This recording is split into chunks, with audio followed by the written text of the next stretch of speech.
Hello, my name's David Clough. I'm Professor of Theological Ethics at the University of Chester. And in this lecture, I want to investigate the question of human uniqueness as a way of illustrating the interface between science, theology, and ethics. And I want to take three different perspectives on that question. So first of all, the question, are we alone in the universe?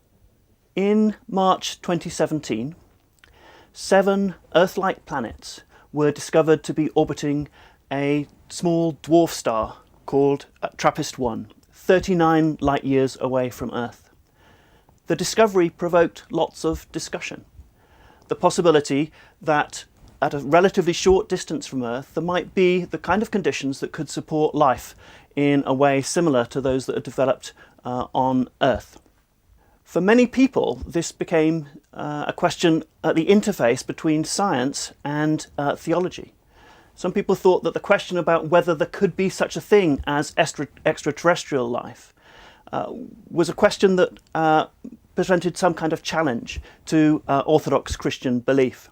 The question of extraterrestrial life has been investigated in many different ways. In 1898, H.G. Wells wrote the short novel The War of the Worlds, investigating the question about whether Martians might come and invade the Earth and how human beings would respond to that. In 1938, a dramatisation of the novel was broadcast in the United States. And newspapers all over the States the next day reported that many people had been taken in by the idea that the Martians were really attacking. It looks like the newspaper reports were slightly overblown, that not actually many people were listening to the broadcast at all, and very few were taken in, although there seems to have been a few people that took some pot shots at a water tower. But that question of engagement with extraterrestrial life has clearly been of enduring interest.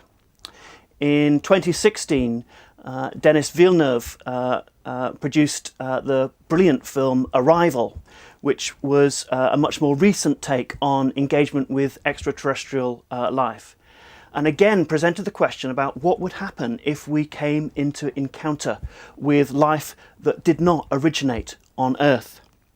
So my question is, does Christian theology have a stake in the question about whether or not there is life beyond Earth? Thomas Paine thought so. In his 1795 work, The Age of Reason, he argued that if there were millions of worlds supporting life, then it's hard to explain why God chose to die on this planet because a man and a woman ate an apple. And he also pointed out that if God had chosen to do the same on each of those millions of worlds potentially supporting life, then God would have very little time for anything else. And Thomas Paine's argument that there might be some conflict between Orthodox Christian belief and the existence of extraterrestrial life has had a lot of engagement from Christians and others since then. And many discussions of the issue and many newspaper reports on possibilities for extraterrestrial life seem to suggest that discovering such an origin outside the Earth for life could be a challenge or even a refutation of Orthodox Christian belief. On this understanding, the uniqueness of life on Earth, and in particular human life on Earth, seems to have a bearing on the truth of Christian faith.